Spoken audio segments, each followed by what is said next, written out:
Here is a video on how to practice Parsava Konasana. So in this series, this playlist called Developing Your Yoga Practice, we are learning basic poses in each group of poses. So I'm going to give you a sequence of 3 poses to start learning your standing poses. Standing poses are great for your health. They build strength, stability. They're great for your feet and energizing the body.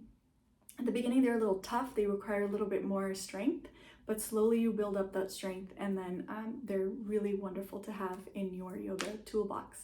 So here is Parsava Konasana, the second pose of a 3 standing pose sequence that starts with Trikonasana, it's triangle pose, which we did previously.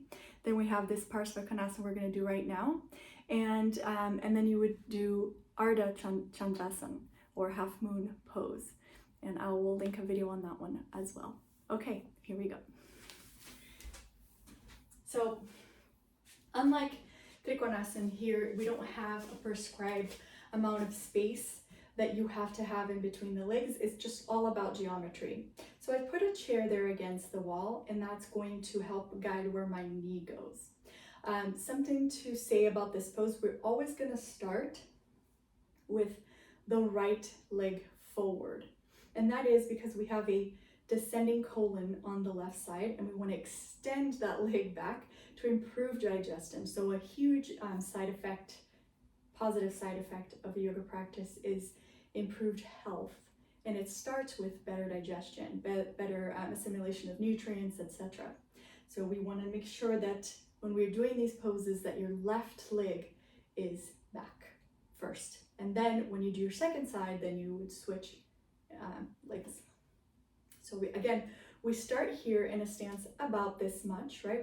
It's going to depend on the flexibility of your inner thighs and all of that. We stand here. In this pose, we're also externally rotating the thighs. So at first, it's just, we imagine that.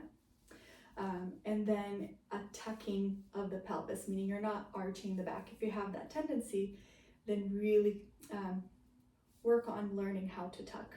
And it'll come with time. We're going to turn the right foot forward, okay? And I want to, when I bend my leg, I want to have the knee above the ankle, okay? And then I give the back foot a little bit of an angle so it's not still facing forward. I bring the toes in a bit.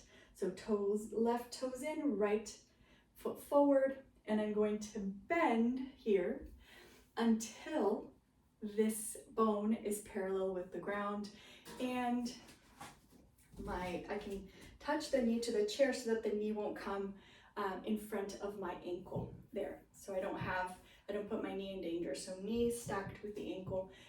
Open the toes, make the foot very active. So I understand that all of this may not be accessible at first because of tightness in the hips. So we start slow, right? Come in and out. And we can do, 3 or 4 sets of 30 seconds where you come in and out. So what should you notice when you do this? So number 1, press the back foot into the wall as hard if you have a wall back here, that would be great. But if not, back foot into the floor as much as you can. Make this back leg very active, meaning if you could make a fist with the muscle of your legs, that's what it would feel like. So active. And then when you bring the knee forward, release the groin. So sometimes we have a little tension here. So release and come down. Okay, and then the last thing that happens is this knee, because of tightness, tends to come forward. So we make sure that this knee does not do that. So how can we make this a little bit easier?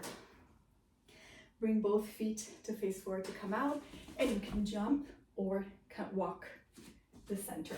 I have a wall here with a rope attached, and you can attach a rope or a belt to a railing, to anything that you have available. And I'm going to make sure that my left foot is touching the wall behind me. So this is one way to work on this, to open the hips a little bit. So I come here to my stance. I bring the toes of the back foot forward a bit. I turn, I can see that my camera is not catching this, but I'm going to turn my front foot out, right? So I have quite a distance.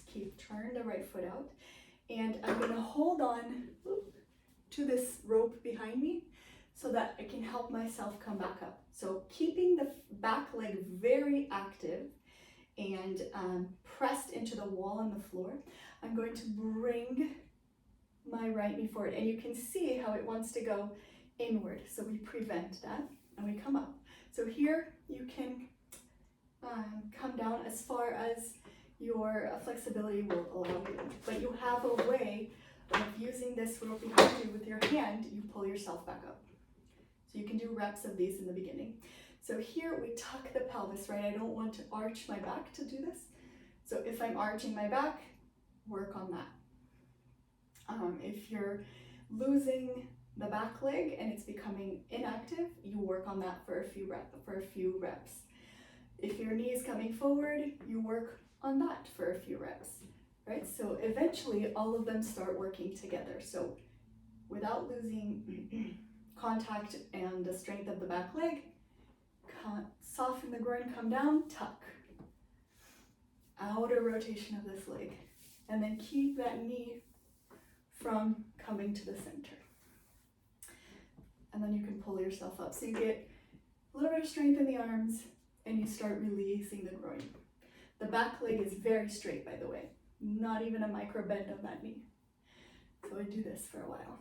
Okay? And then turn the feet forward, feet together, and back to the chair. Okay, so maybe you spend a few months using a wall rope or some kind of a rope to help you work in opening that front groin. It's an incredible workout and it will really help the pose, watching those key aspects. When you're ready to do Parsava Konasana on back without the ropes, we'll go over those really quick. Okay, so I come here to this position. I turn the back foot in a bit, turn the right foot out, and then I come to the chair with my knee. I maintain the pressure and the length of the back leg, and I can use my elbow here so that my knee doesn't come forward.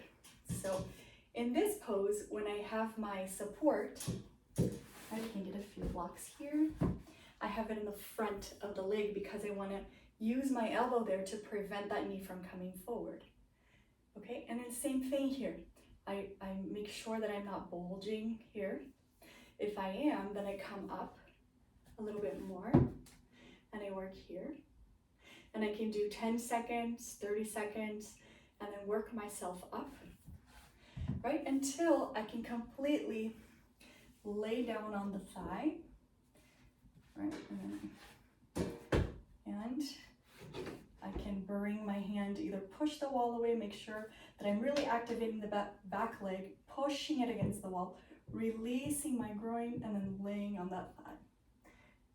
So it's a great twist and a great pose, and I can do it with my hands on my hips too if it's too much to have the hand extended. With all these poses, you can always support the neck with the chair, like I showed you on the previous video. Good luck on standing poses. I hope you love Parsava Konasana. Start slow and work your way up. And feel free to send me any comments if you have questions. I usually take the time to read them if I'm not, if I don't have too many, but please send me comments. And if you like it, share. If you'd like to save this channel, subscribe, and see you on the next video.